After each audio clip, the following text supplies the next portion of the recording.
Okay, shall we get started? So today is the day you've all been waiting for, which is the day that the first homework comes out. It's up on the course webpage, and what the assignment is to craft exploits to break into very simple programs. So we will give you some target programs that do things like read something off the command line and print it out. Very, very simple programs. Your job is to develop inputs to those programs that will basically let you take control of that program. If it was running setuid, it would let you launch a shell as the root user and totally control the system. So the way you will do this is we have packaged up a virtual machine, and we have virtual machines for VirtualBox and for VMware available. VMware, I think, you can get a free version of it for Linux and Windows. For Mac OS, there's a 30-day trial version of VMware Fusion.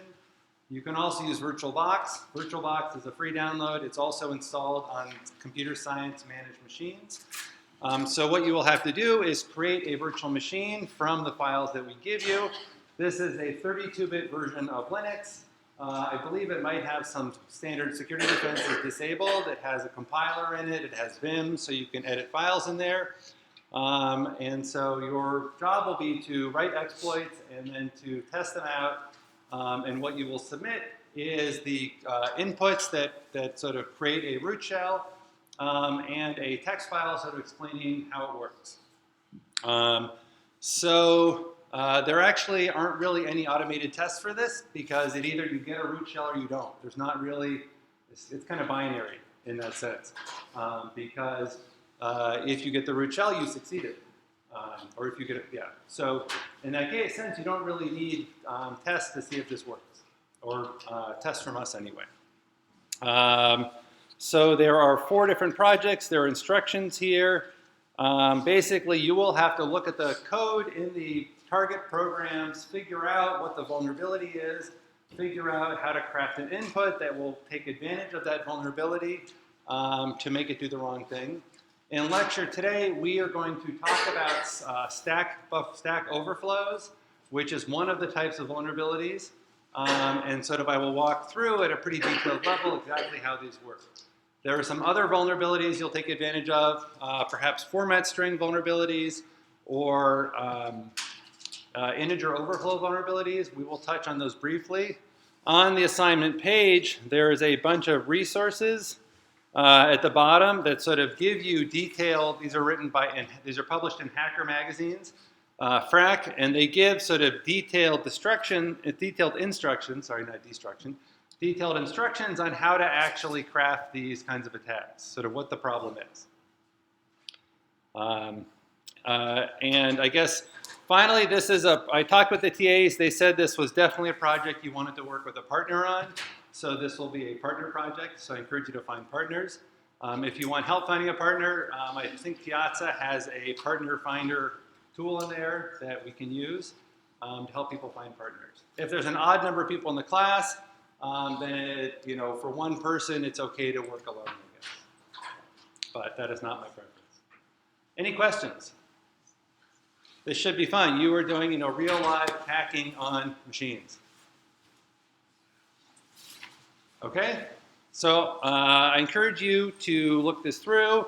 I think the TAs will actually become useful now because they are the ones running the project. So I will push them to actually publish lots and lots of office hours. They've been kind of bored until now. They've just been doing this assignment themselves. So they will be excited to see your smiling faces when you come in.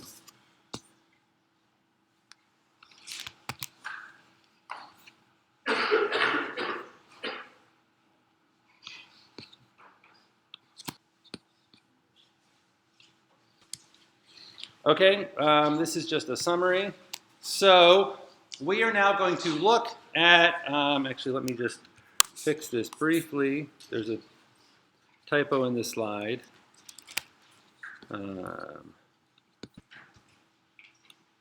So we are going to start looking at low-level exploits. There is a book that is linked off of the resources webpage. It's linked to as part of the project also that has a fairly detailed walkthrough of what we're doing today and explains at a pretty good level of detail exactly what the vulnerability, how it works, and how we exploit it. So that's a good resource.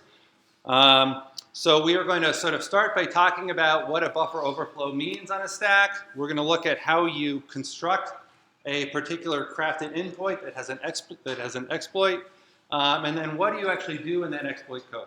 So, and we will be doing this both with slides, and I have some code. I will actually be, corrupting real live programs to sort of show you how this works, and we'll actually be sort of looking in GDB at the contents of the stack in memory to sort of see what is exactly happening here.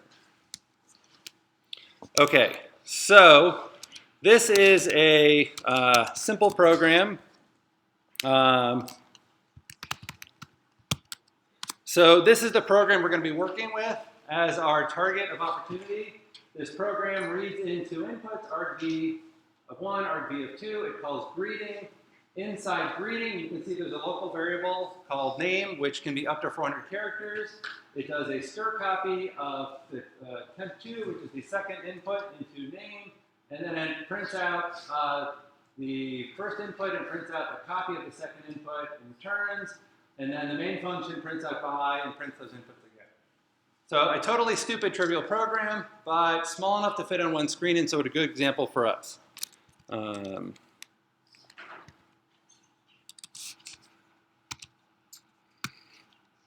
So the thing that we are interested here is this StirCopy function, right? StirCopy will copy the input into some output, and in this case, we are copying an input that the user provides, which is the second command line parameter, and we're copying it into a local buffer on the stack that has a fixed length.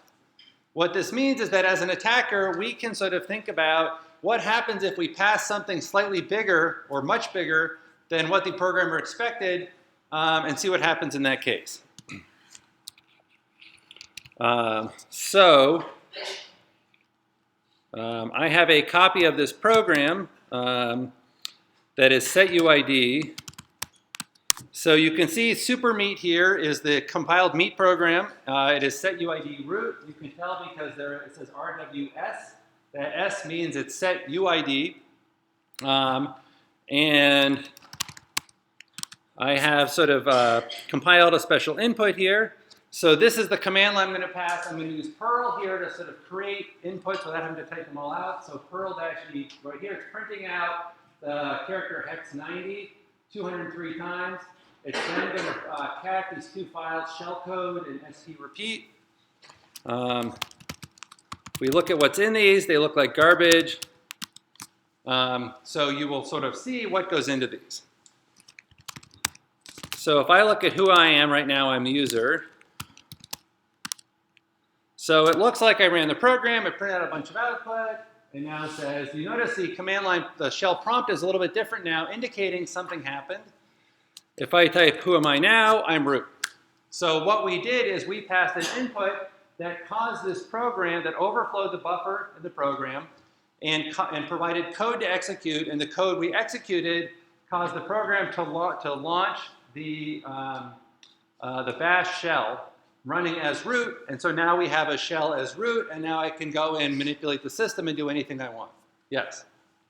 Did you pick a very specific string to get into that? Yes, that is an incredibly specific string where every byte is important. And the rest of most of this class will be going through every byte in that. I mean, there's some repeats, right? There's 203 repeats at the beginning and a bunch of repeats at the end, but everything else is unique and special, and we'll see where that comes from. Okay, so this is cool. If your system, if there's a system you want to hack into, this is a great technique to know about. If you want to defend a system, this is a good problem to know how to solve.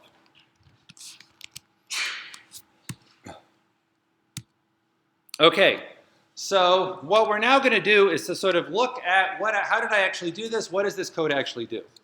So this is a quick recap of what process memory looks like. We have the code and data at the lower end. We then have the heap. We have unused space. We have stack at the top, and then environment variables.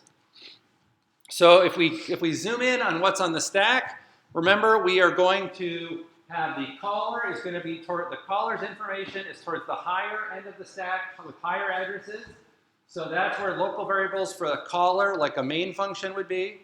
It then pushes parameters on the stack, and you can see it pushes them in reverse order. So it pushes the last parameter, the second to last parameter, the third to last parameter, until you get to the first parameter. It then does a call, which will push the next instruction after the call onto the stack. And then the new function, as soon as it starts running, will save the current stack pointer, frame pointer EBP onto the stack, and then it starts allocating local variables. So the thing to note is that, let me just back up, is that those local variables, the end of the local variables, butts up against these two very important things: the frame pointer and the return, and the address of where you want to return. So this means that if you can figure out some way to keep writing through those local variables off the end of it, you can change the frame pointer that will be used when you return, and you can change the address to which you return because it's just stored on the stack right there. And it's changing that address that will be critical for the attack. Yes? You mean over, right? Are you saying that Yeah. it goes already and it starts writing backwards towards itself? Remember, it doesn't go to the end and start writing backwards. Remember that low addresses are on the right here. So if we just start writing to those local variables sequentially at increasing addresses, we'll write through the local variables, and then the next byte will be the frame pointer EBP. Oh, We'll write through that. So we're just writing sequentially to higher and higher addresses. rather than lower like it normally does, right? Yeah, the stack will use lower addresses, but if you just use normal code and you're doing scanning through an array, you keep writing to higher and higher addresses.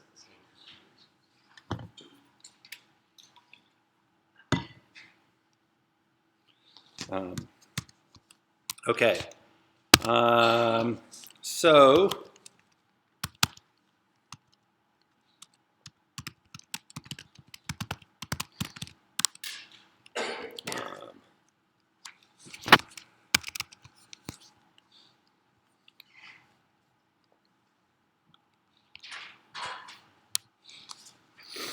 okay, so we can sort of see the stack getting set up here. This is the code for the main function. We can see that the main function is very, very simple here. And this is a simplified version of it that strips out a bunch of code. So it doesn't actually do anything with the command line parameters. It doesn't actually do anything inside greeting. It just sets things up. And the idea is that we can sort of see what the code actually looks like. So we can see inside main that we are starting with that function prolog, push EBP, move EBP, ESP into EBP. We're then adjusting the stack to have two local variables by subtracting it by 8. We are then going to move. We're then going to move a local variable into EAX, and we're going to move EAX into the address pointed to by the stack pointer. We're then going to call this greeting function, and then we're going to return. So this is very, very simple. If we look at the greeting function itself, the greeting function doesn't do anything because there's no code in it. But the compiler, here we disabled optimizations, which is why the code exists. So all this function does is it adjusts the stack pointer by hex 190, which is 400 decimal, which is enough space to sort of store this local variable name. So this is a pretty straightforward, simple piece of code so far. Any questions?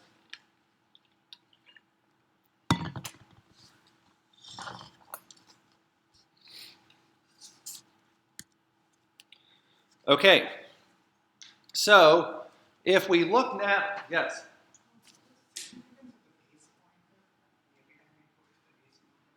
So the question is, what is the significance of the base pointer? So the base pointer is how the compiler refers to local variables and to parameters. So if the compiler wants to refer to the first parameter, that'll be EBP plus 4. If it wants to refer to the second parameter, that's EBP plus 8. So that is sort of the address the compiler uses for referring to parameters. Similarly, local variables, EBP minus 4 is the first local variable. EBP minus 8 is the second local variable if they are 32-bit integers. So it basically, you can think of it as being a bit like a struct.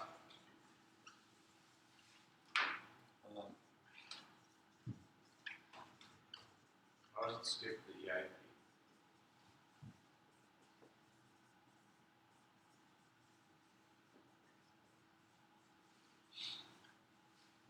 So you can think of your frame as being a structure that looks like this, and the compiler, the pointer actually points in right here. And then if you take that pointer and you subtract a little bit and you add something, actually I had this all backwards, because I forgot that it grows down, which again, this is everything up.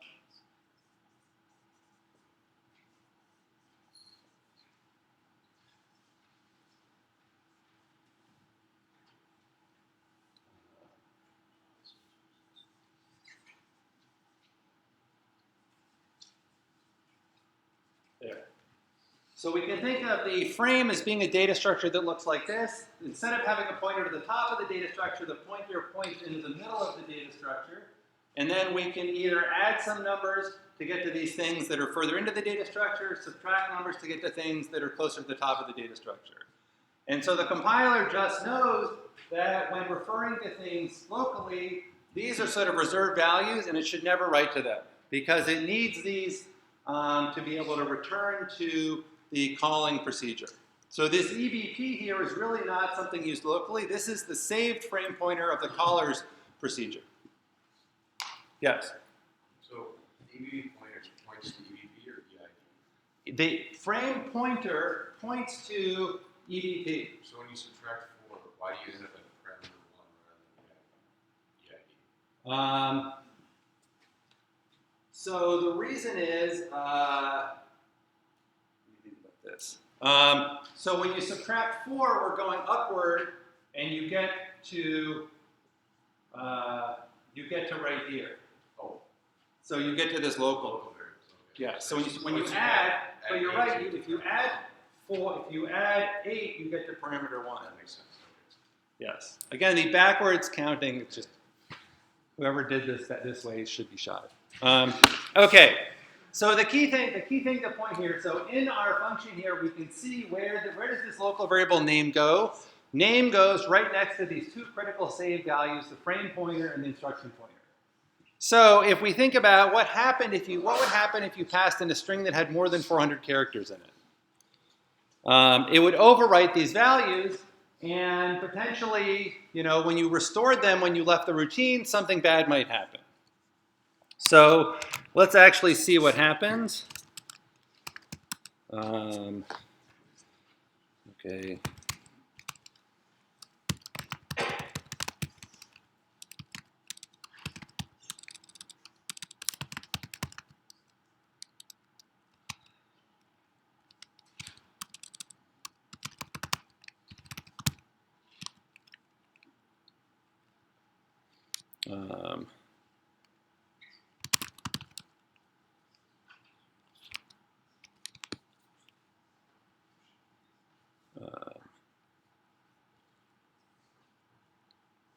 Okay, so I just have some code here. So if I do my name, it's going to work just fine. I can pass in. So if I want to generate a longer string, as I mentioned before, I can use Perl here. I can print a character out, and I can say how many times I want it by putting an X after it with some number. So that gives me 200 A's. So if I call with this value, I'm going to call it with 200 A's. It works just fine. So what if I try 400? What's going to happen? I get a segmentation fault. So we can see that this crashes. So what we're going to do now is sort of debug into this and see. And we're actually going to make it 403. Whoops. So I'm going to use set args. This tells me what the command line parameters should be to this function.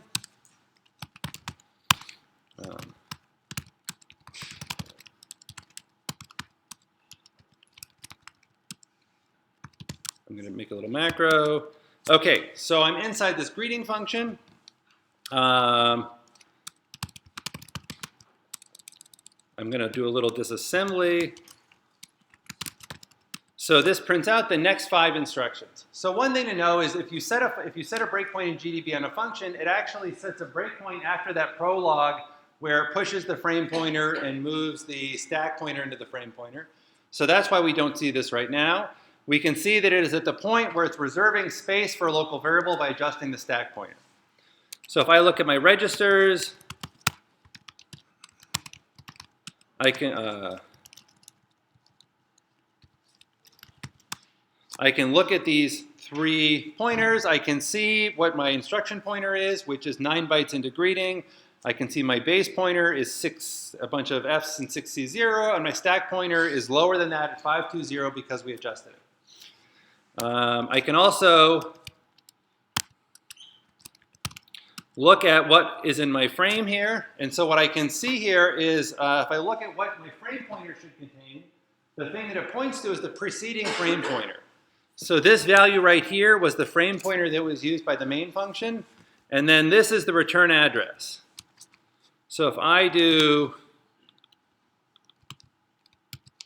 list here, this will sort of show me where this code is. It didn't do a very good job, but we'll just disassemble this.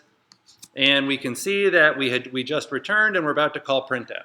And so this is the return address where we'll come back to. So I'm now going to step through the code here. So first it's going to call Memset, which I will disassemble the whole function here. So this is the whole function now for greeting. It's a little bigger than it was before.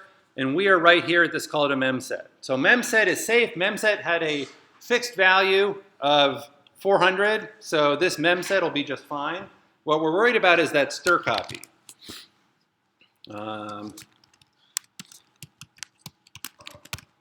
So if we look at our where our frame pointer points now, this is all just fine. Nothing has changed. So let's now do the StirCopy.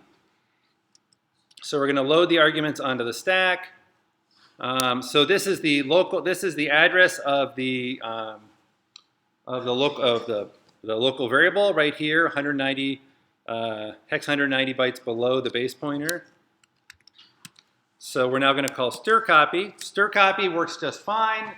It's the code for StirCopy, the frame for StirCopy aren't corrupted. What gets corrupted is the frame of the greeting function that passed the bad parameter. So if we now look at what is stored in our frame pointer you can see no longer points to a frame pointer.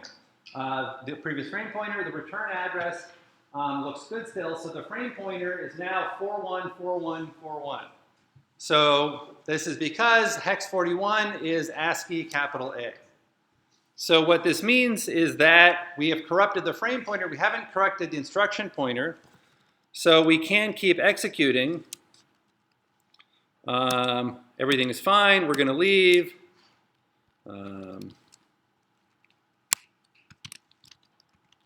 We're back in the main function again now, and we're about to dereference something through the frame pointer, and this is probably going to crash. We get a segmentation fault because our frame pointer was corrupted.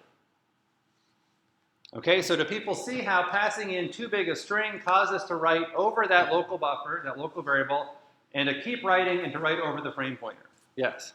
How did we end up writing over the frame pointer of the original reading without writing over the return address on the StirCopy? So the reason is if we think about what the frame, it's an excellent question. So if we think about our frame, we are going to have main.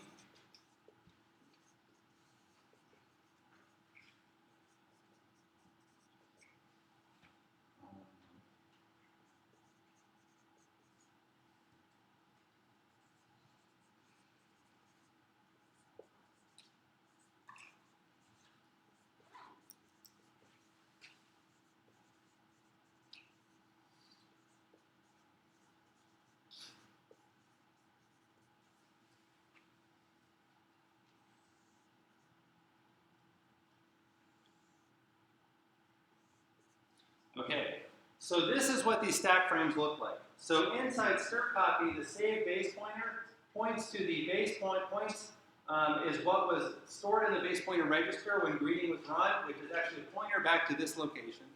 This location here stores the frame pointer that main was using, which is actually a pointer back up here to right before the locals for main.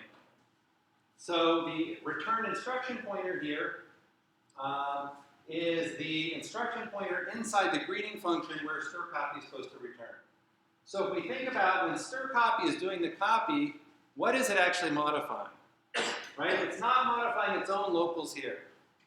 Right? So to affect these things here, you would have to write off the end of these locals inside StirCopy. So that's why StirCopy itself runs fine and returns fine. What it does do is it's going to overwrite these locals here, and it's going to when it overwrites these locals, it's going to overwrite, in this case, this frame pointer value here. So that's why when StirCopy runs, it is corrupting the save frame pointer inside the greeting function, and not the save frame pointer inside the StirCopy function. So when StirCopy returns, it passes back the copy array. So the array is passed by reference, and so what we pass here is just the address. The parameter here is really just an address to this. It's actually not even that far away. If we think of our array as being right here, the parameter is actually a pointer to the start of this array. We're not actually copying the contents of this array, we're passing a pointer to this array, and then StirCopy is going to be modifying this by putting data into this array. Gotcha, thank you. That makes sense. And then that's what it Right, and then it's going to keep going until it overwrites things. Any other questions? Okay, so let's just try one more thing.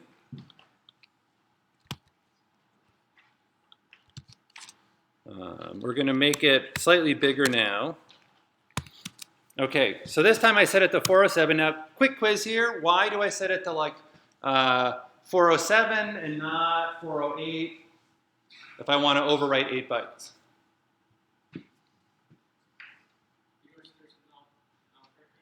Exactly. There's a null character at the end of the string, so there's going to be one extra character there beyond what you provide. When I was trying this in my office yesterday, I forgot that. It took me 20 minutes to figure out why I was getting the wrong number of bytes. So you're clearly better at thinking about how C works than I am. Okay. So we're going to go through the same thing here.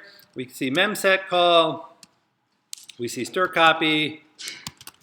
We're going to look at our frame pointer here. It all looks good. We've got this return address. 804.881,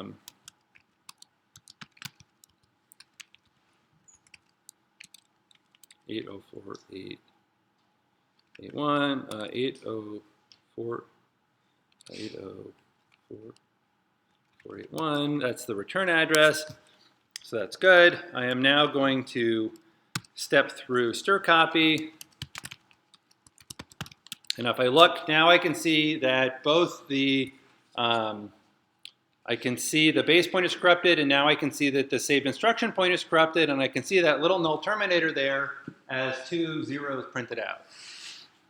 So now, if I keep stepping through this code, we're going to call Printf, and again, we can still make any local call we want inside this routine, because this save the IP value is not used until we try to return from this. So the code can keep running for quite a while. It's sort of a latent bug and a latent problem. It's only when you return from here that bad things happen. And that's why we don't do this in the main function, because your program may run for quite a while, and it's sort of easier to see it happening when we're returning into main. So leave is going to restore the frame pointer. That's fine. GDB, this is actually, GDB is getting confused here, because GDB reads these registers internally and tries to do things, and so it doesn't know what's going on. So now we're about to do the ret, and we have now jumped to address 00414141, and we have a segmentation fault because we can't run anymore. So here we have shown how you can basically overwrite, if you pass a value on the command line, you can actually jump to any function you want, any address you want in the address space. Right? So I could pass the address of StirCopy, I could pass the address of exit, which would make the program terminate. I could pass any address I want into there, and the program would execute it. So we have a very powerful tool, which is we can make this program jump to any instruction in the program that we want. The problem is what we really want is a shell. Right? And there may not be code inside this program to launch a shell that lets us do everything we want. So we want to actually add new code into the program to make it make it launch a shell that lets us then do everything we want. So we want to sort of go beyond calling a function to actually running the program of our choice.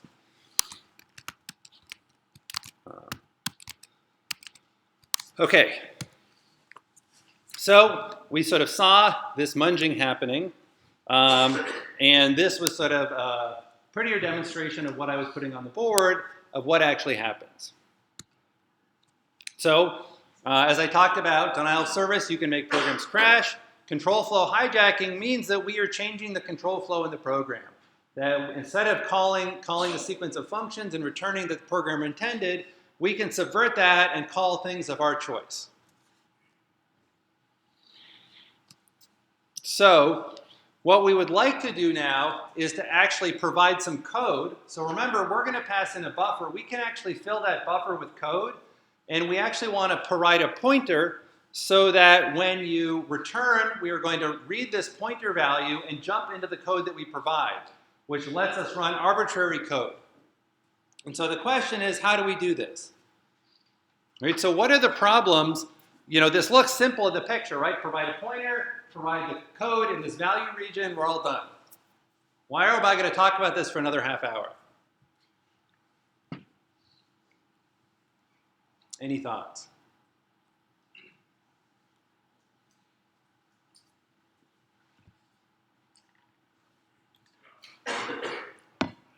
What was that?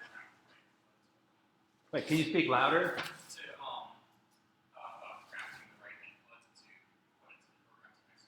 Okay, so one thing we're going to talk about is what is that actual input, what are the actual values piece that has the code? What do we want to put there? How do we craft that? That's one problem we need to solve.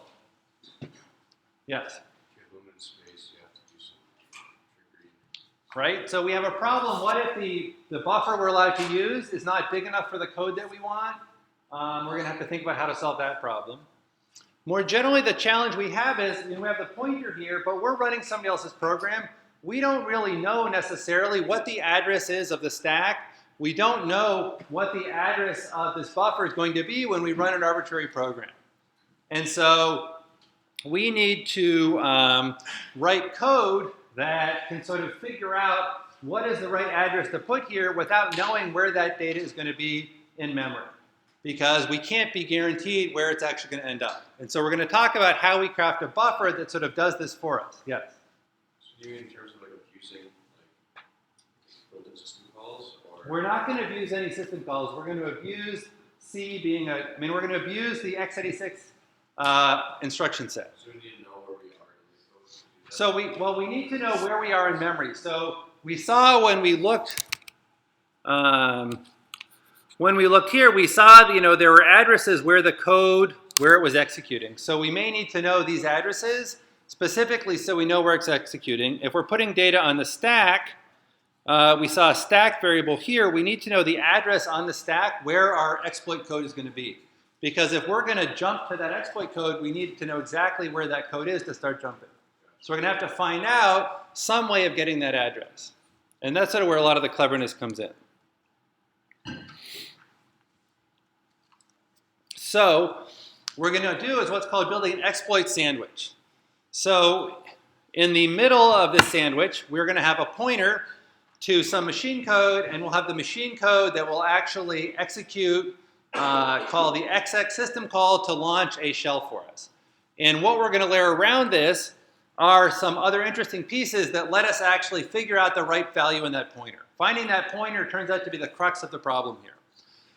So this is the shell code we want to execute. This is very simple code. It basically just calls /bin/sh using the execve system call with no parameters. So this will just, you saw what happened when I ran this before. It just gave me a shell prompt where I could do anything I wanted. So the nice thing is we don't have to take this and assemble it, assemble it into assembly language ourselves. We can just use a compiler and take the output of the compiler and then work with that output. So I showed you on Tuesday how to do gcc-s to produce assembly output.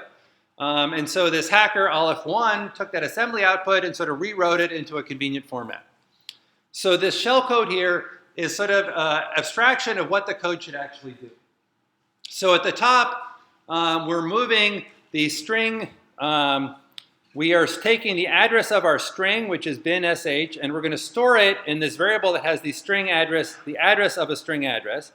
So what we mean here is that this name is sort of a pointer to a two-element array, and we want to store the address of bin sh, in the first element of that two-element array. So that's why we're going to store the address of the string into the place where we want to have a pointer to a string address. We are then going to store a null terminator at the end of this string bin sh, and we'll see why that's important in a little bit. We are then going to store a null value for the second name here because we need to have a 0. We need to have this be null in memory somewhere.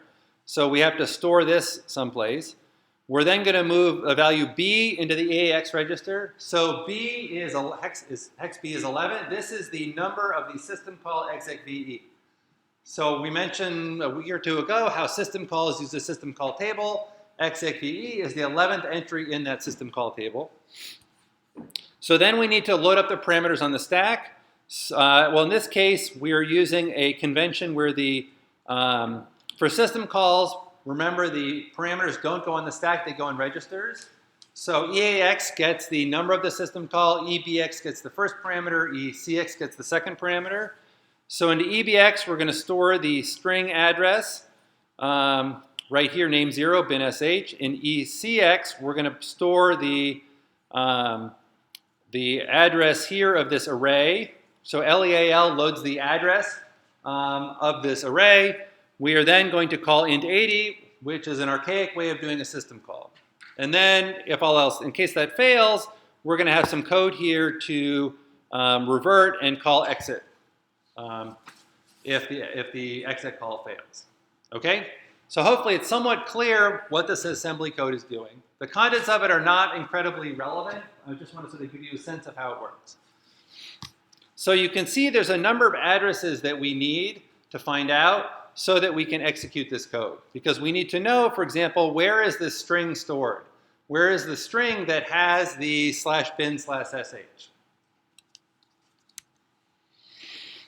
So, and again, the problem is we don't know where this is going to be in memory. We don't know where the stack location is, so we have to find this location.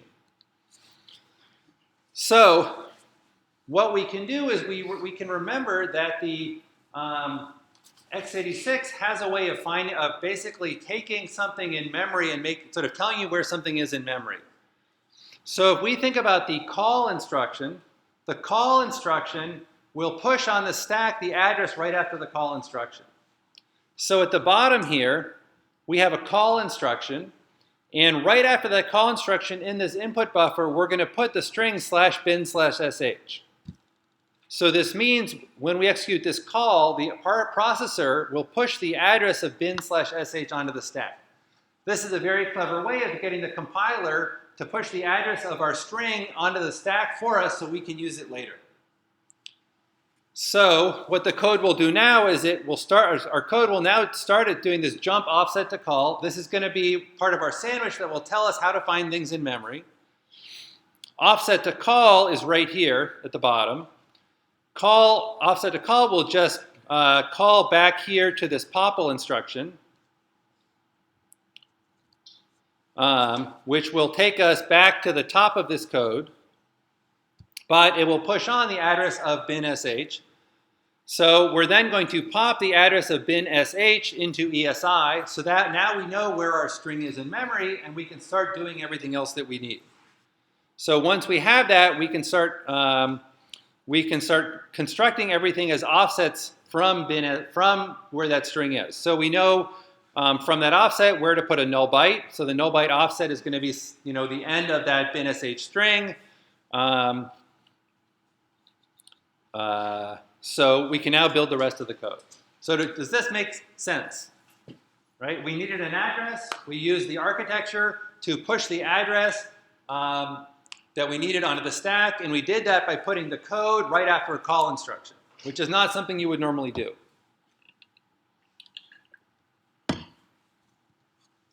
Okay, so this is what the shellcode actually looks like in hex. case you were wondering. So there's a problem here, which is, can anybody see what the problem is with this string? Yes? Right, it's got a bunch of zeros in the middle, right? So there's a 0 right here. If you call StirCopy on this string, when it gets to this 0 right here, it's going to stop because it'll think it's a null terminated string. We won't copy the whole buffer. We won't overflow. We don't have an attack anymore. So what can we do about this? So fortunately, and remember, x86 is this incredibly large instruction set that has lots of different ways of doing things. So we can actually re-encode this set of instructions in an alternate format that has no zeros in it. And there's documentation on how to do this.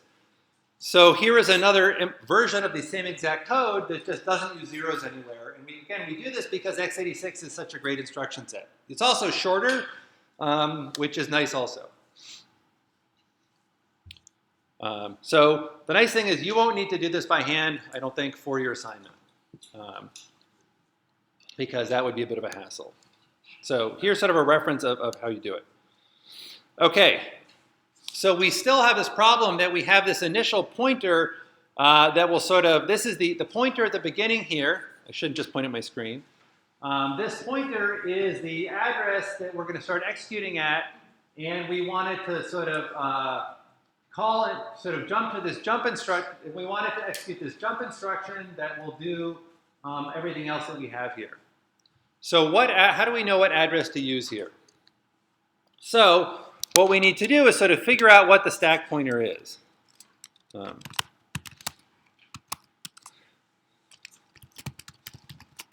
So the nice thing is, where the stack is fairly stable on a system until people introduce randomization. So I can just run any program and figure out what the stack pointer is on this installation of Linux, and I can use that information. So this is a simple program. It calls a routine, and the routine will just move the stack pointer into EAX register, which is the return value for a function, and then print out the stack pointer. And if I run this, it'll tell me the stack pointer in this function that I called is BFFF874. Now this is not precisely right because I have different numbers of local variables in the main, which changes the stack pointer, but it gives me an approximate guess of where the stack pointer will be for any function that I run. So it's a starting point.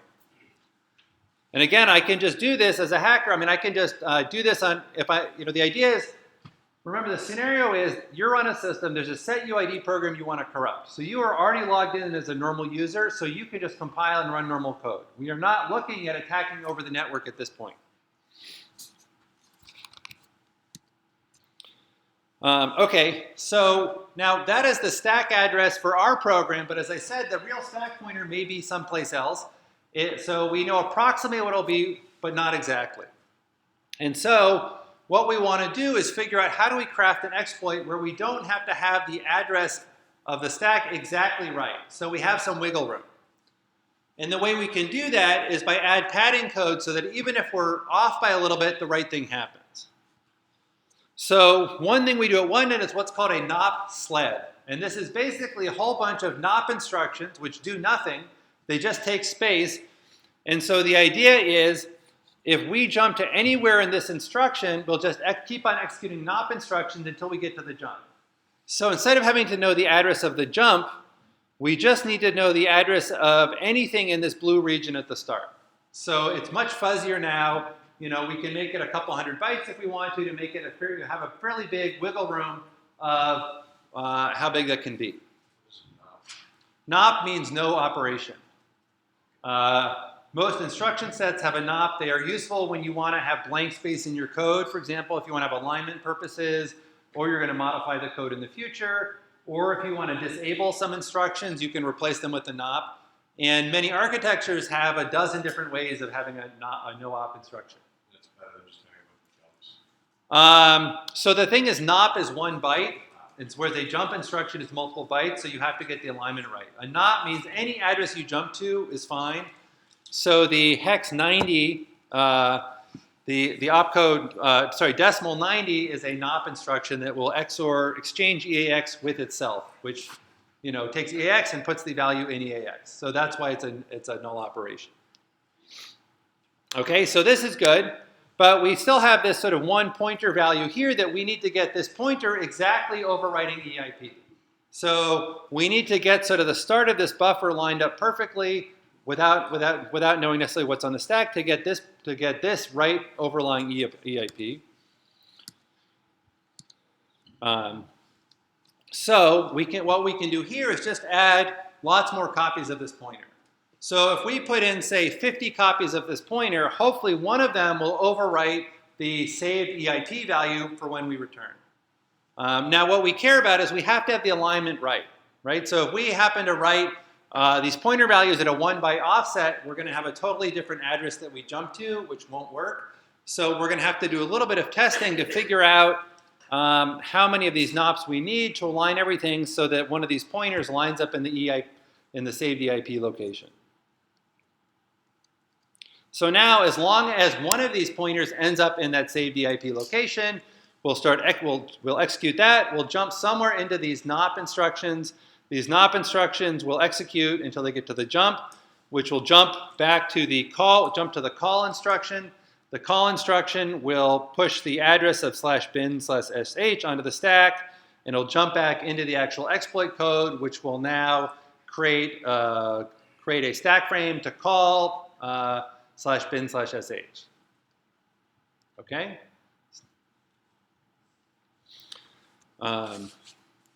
So that is what we have here. So if I look at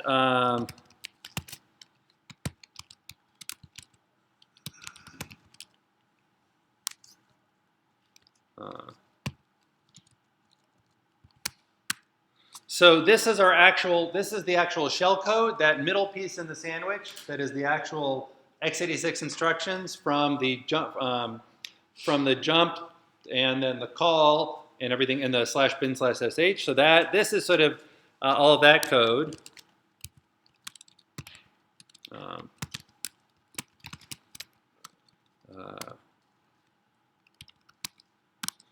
So this is the repeated pointers at the end. So this is having multiple copies of the pointers at the end of this exploit.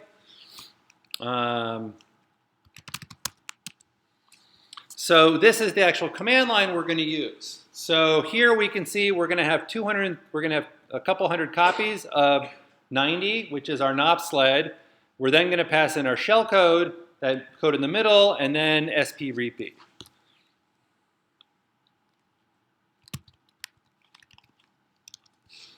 So remember, we have to get the alignment right. So if we pass in the wrong alignment, what will happen is we get a segmentation fault because we jump to a random address. So we can just keep doing this. Eventually, we get to 203. Lo and behold, it works. Ta-da!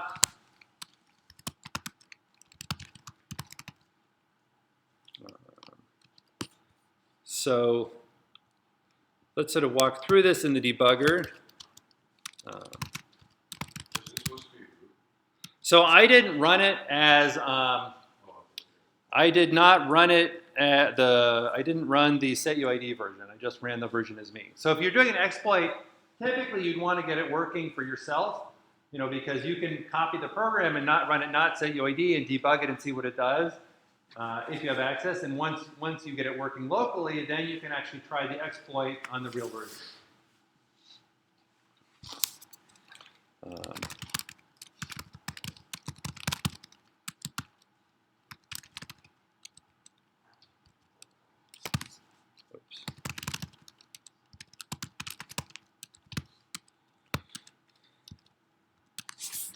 Okay, so let's see. We're right up at StirCopy. Name is all zeros.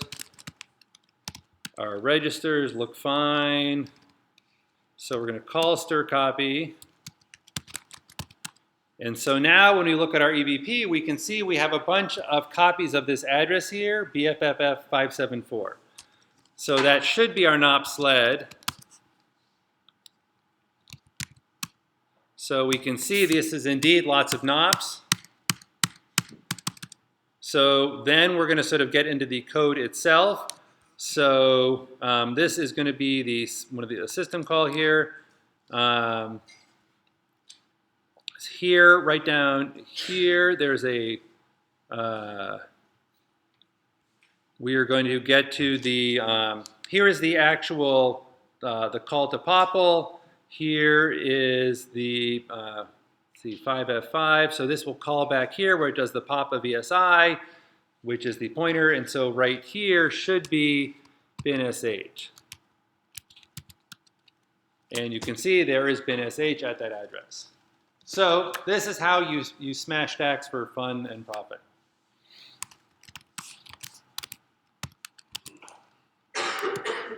Okay, any questions on how that all worked? Right? So the key thing is we have to have the exploit code, I'll get to in a minute. Then we need a way to actually find where that code is in memory so we can start executing it. We need to find where the addresses are of the parameters that we need are in memory so we can pass them in. Yes? Sorry, what was that? The binsh at the very end was not null terminated, because if it was null terminated, then when we did the StirCopy would fail. So if you look at the original exploit code, there was a null byte. There was a move, a null byte. That was putting the null terminator on binsh. So we had, our code had to add that null terminator in as it was executing. Excellent question. Yes? So you just need to know the address. So basically, we only need two addresses. One where we're storing the code, and two just where the stack pointer is. Yeah, so, well, the stack pointer is, knowing where the stack pointer is approximately helps us figure out where we're storing the code. But we need to know the address. What we really needed was, so the thing about code is not as hard, because with code, you can, with code, for one thing, when you do a jump, you can jump to a relative address. So like somewhere 10 bytes before the current instruction pointer. But we did actually have to have the exact address for the for overwriting the EIP. So we needed to know what was going to be the address of our exploit. So we needed the address of the code, and then we needed the address of binsh. So if you want to have any data that you pass to something, you need to have the address of that data, right? So if you're passing a pointer to a system call, you have to have the address of that pointer to pass into the system call. So those are the two addresses that we need. Okay, so one of the things you can see is the root of all evil was calling StirCopy, right? Because StirCopy just copied from the source to the destination without checking to see if the source is bigger than the destination. So that's why there's a number of functions that are part of the standard C library, which you really should never use, particularly on input, sort of input from an uncontrolled source. So StirCopy does this, StirCat, the string concatenation without length checking. Scanf will sort of scan data, formatted data into a variable without length checking. And getS will again read input into a string without length checking. So all of these things are very dangerous to use. And a modern C compiler will often complain if you're using one of these and tell you you're an idiot, you really shouldn't use it anymore because your code is insecure. You know, the reason they exist is there's a lot of code that was written 30 years ago that people still want to compile that use these functions. So what people have created are safer versions that basically have an N in the middle, which means there is you provide a length field for the destination. So StirCopy takes you pass in how big is the destination buffer. StirCat takes a destination buffer. fgetS takes the length of the buffer you're reading into, so that all of these you can control, you can make sure that you don't sort of write off the end. So one thing that comes up is, and this was brought up earlier, is a challenge we have to solve, which is that we had a 400 character buffer in it, which meant there was 400 characters we could write to that we could control, that was enough place to have our exploit code as well as the Noop sled and our array of pointers at the end. What if the actual space that we need is much smaller? What if it's only 10 bytes instead? So if our name buffer here was 10 characters instead of 400, that would mean that we would have a lot less space of where we could write things until we sort of walked off the bottom of the stack or something like that and it was invalid. So what this means is we now need to find someplace else in the process memory to put our code because we can't fit all of the code in this little buffer. Yes? So make a script and put it, or yeah, so create create a little program or script, put it in the same area as wherever this program is, and then just call that. So let me think. So the script, what will the script do? Essentially what you're doing. Or it'll try to reference, oh no, that. Because remember, the challenge we need space in our victim process. It's not some other process, some other code. It is someplace in memory in the victim process that is controlled by you, the attacker. So we need to think about what are the spaces in the victim's address space of a set UID program that we can't change the code of or debug that we get to write to, right? So one of them was the parameters because we get to set the parameters that are passed in. So that's one we've exploited so far. Yes? So if we're going to put things in the heap, there's lots of space in the heap. The question is, how do you put things on the heap for somebody else in somebody else's program? And you can do it, but it's not easy, right? So you could do that, but that would mean that somebody would have to call malloc and allocate something on the heap. And so that works, but so there you would need to both put your code on the heap and use a buffer overflow like this to overwrite the return address. So you could do something like that. If there's a call to malloc, this code has no calls to malloc in it to allocate things on the heap though. So, or if you could find the address of the heap someplace, but you need some way to control to actually put your attack code into memory. Yes? Right, so environment variable is an excellent choice because when you call exec, you get to pass in the environment variables that process runs. Remember when you looked at the process address space, one of the things in that address space at the very top was environment variables, and these are provided by the caller. So normally your shell, bash or CSH or KSH or something, will copy its environment variables and pass those along into the environment of a child process. But you as the wily attacker can provide your own environment variables into that region.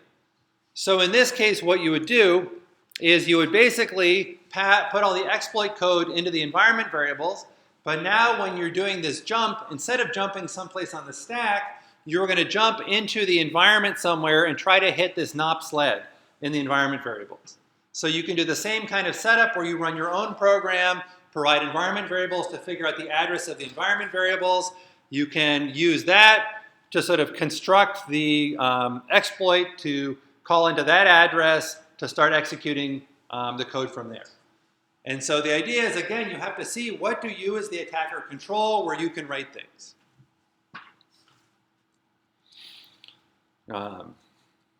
But it still is the same exact exploit. Do you have a question? No, okay. Okay, so, this was one place where we could control things. And the thing to think about is I just said one of the things we needed was a place to write data into memory. Another thing we needed was a place to overwrite an address that the processor would execute.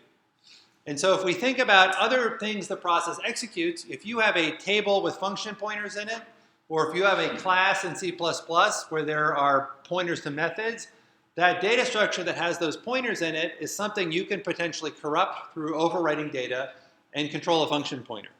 So basically anywhere there's an indirect jump where you're jumping through a value in memory, you potentially could exploit that and change the address to be the code that you want. So there's lots of articles around how to do this. So another thing we're going to look at now is, and you'll have to do this in your homework, is to look at other classes of exploits. So what we looked at before was basically a buffer overrun in StirCopy, where StirCopy, copied too much data into a buffer. Another thing that can happen is you might have code that will sort of properly check, is the buffer big enough, but it does it in a bad way. So if we look at this code here, so this code will look at the number of arguments. If there's too few arguments, it'll return an error. It'll convert argument 1 from a string into an integer. It'll then convert it into a short value. So this is a 16-bit number here. So what's interesting is 16-bit numbers. What happens if you have a number that is bigger than, takes more than 16 bits to represent, and you execute this instruction, is that it gets rounded, it sort of gets wrapped around into 16 bits. So now that we have this value, we're going to check to make sure that that your string is not too big. So this is good defensive programming. Make sure that things aren't too big for our buffer, and then we're going to sort of do the copy. So this looks like fairly good code, but as you can guess, we have some problems with it.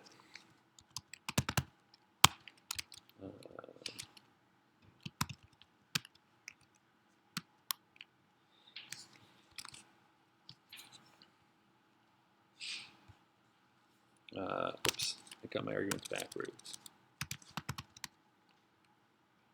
Okay, so we can see if we pass in 5, things look good. If we pass in 81, it's going to complain because 81 is bigger than 80. But if we pass in a number that is bigger, that takes more than 16 bits to represent, then we corrupt the program. Because what happened is we got through the check here, and we got through the check because we were doing things incorrectly. So what this means is when you are doing checks, you need to think about what happens. You need to think about, is there any way that the number that is provided by a user or an attacker could overflow and you don't detect it, right? So in this case, there's an overflow when we converted S to I, when we converted the input into a short, it overflowed and we didn't know it. So this means when you're writing checking code, you need to see, is there some way that could happen? And it's actually difficult, surprisingly difficult, you will see, to actually write the checking code correctly. So suppose, for example, you say, suppose you needed some extra space after the input, suppose you said if S plus 10 is greater, if you didn't, let me think, I'll try to sort of write this code here.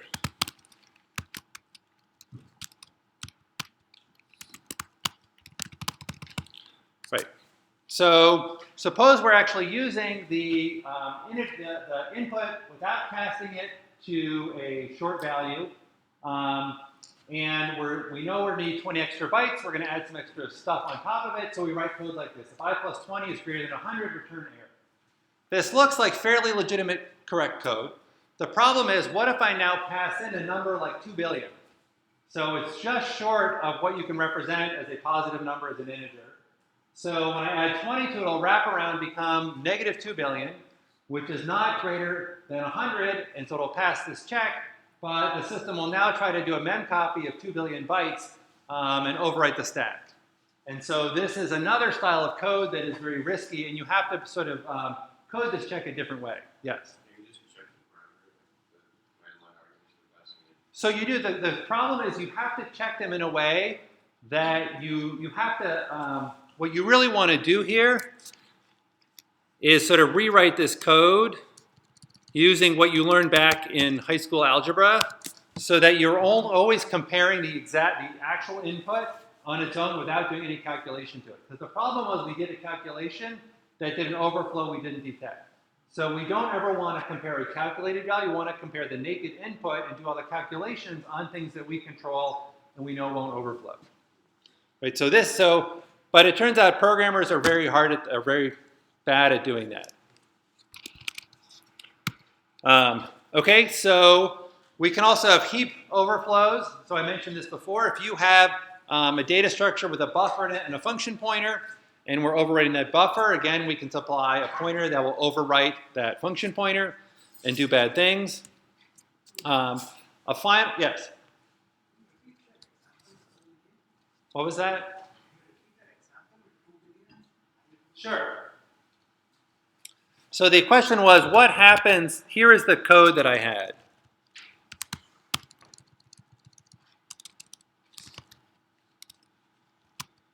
Right. So this is the code. Actually, I want to make this plus 20. Okay. So this is the code that I had, and it looks pretty legitimate. What if I passed in?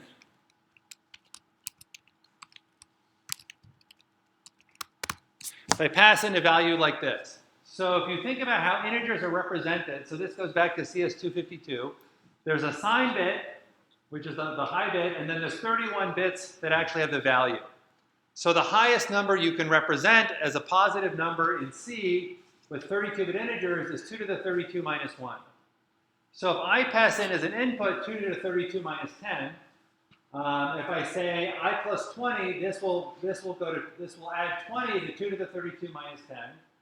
This will wrap around and create the number minus 2 to the 32 plus 10 or something like that. So it'll be roughly negative 2 billion because the number overflowed. And if I now look at, my expression, when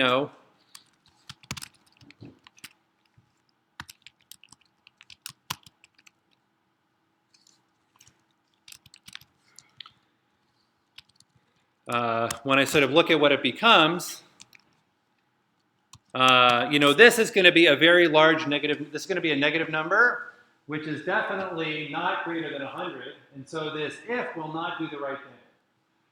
Does that make sense now? Okay. Okay, so heap overflows, we sort of have the same kind of problem, and I mentioned this before, that we can overwrite function pointers whenever you have function pointers in heaps. So this is really a worse problem for C++ than for C. People don't use function pointers as often, whereas when you're using classes, they very often have a vtable that has function pointers in it. So the final kind of attack I want to talk about today is a format string vulnerability. So if you are a C programmer and you want to print things out, the common way you do it is using Printf, and you provide a format string that says, this is how I want to format my data, and you provide some characters inside here that say what data types you're passing, and then you provide the actual arguments afterwards. So what's interesting here is that you can pass any number of arguments to this function, right? So Printf can take 1 argument, 2 arguments, 3 arguments, 4 arguments, 5 arguments, and it doesn't know, the compiler doesn't know how many there's supposed to be necessarily.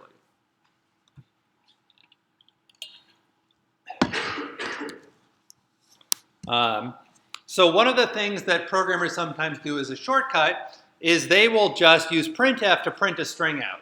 Instead of using puts or using printf %s with an argument, they will just take some data controlled by the user and use it as the format string itself.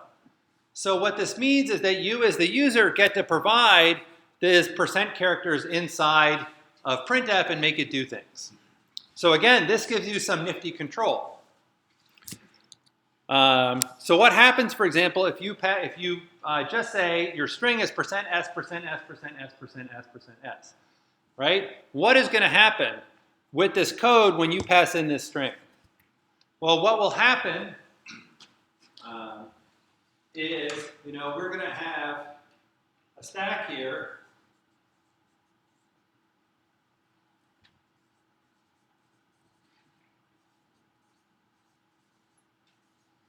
And for every %s, what happens is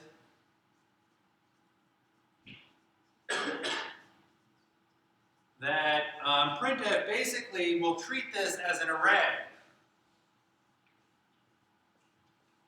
And the first %s is the 0th element of this array. This next %s is the element here. Actually, this is the format string itself.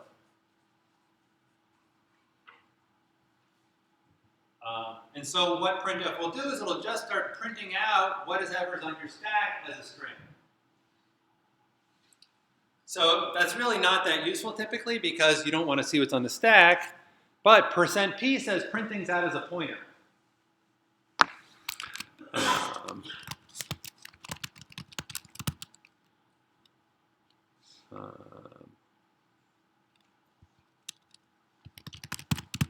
Okay. So here is some code that gets some user input with getS, and then it just prints it out in this vulnerable place using it as a format string.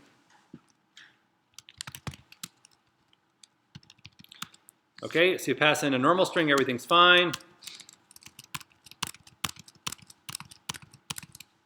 If I pass in %p, it's basically going to sit there and it will print out whatever was on my stack. And so this is sort of a nice way to see what's on the stack. So if we're interested, for example, in finding some secret information that's stored on the stack, we can do this to find secret information. So that's one of the vulnerabilities. We can also actually, it turns out, use this. There's some more complicated ways to print out an arbitrary address, because what we can do is, that's the wrong kind of pointer. So if remember that the string that we're printing is actually a local variable.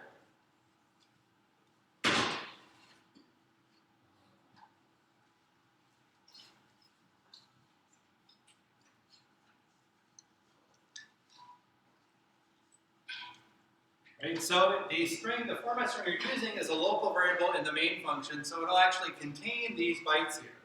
Suppose we put an address here.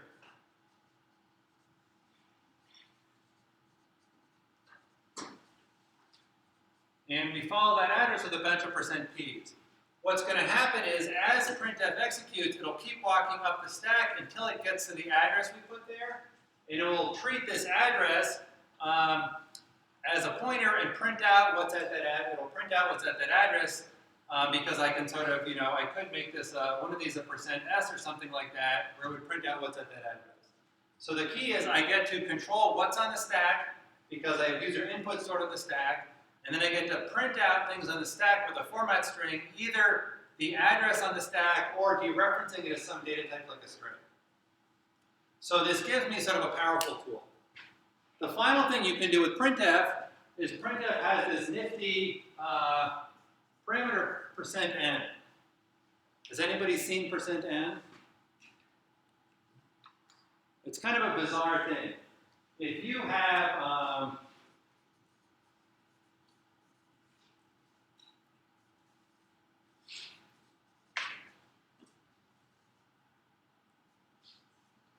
%n takes a pointer to an integer, and it will store in this value the number of characters so far. So in this case, it will store 6 where I is located. So what this means is that because I can control the string, if I put a %n into it, I can then, and I can sort of put some value on the stack, I can then, by having enough characters here, I can override an arbitrary value in memory using %n by putting that arbitrary value as the number of characters here, making sure that the %n placeholder is a pointer that I want to overwrite because I provide that as well, and I can now write any place in memory. So I can use this to, for example, overwrite a function pointer. I can use this to overwrite the return address on the stack or something like that. Yes? Could you explain one more time how that ends up writing something? The reason is when printf sees %n, it will store the number of characters that it has seen so far in the address that's provided to printf as an argument here. So it will take this address and it will store the number of characters it's printed into this address. So this is a case where printf mostly reads things, but sometimes write things. So it's kind of a really bizarre API here, and it's that bizarreness that makes it unsafe.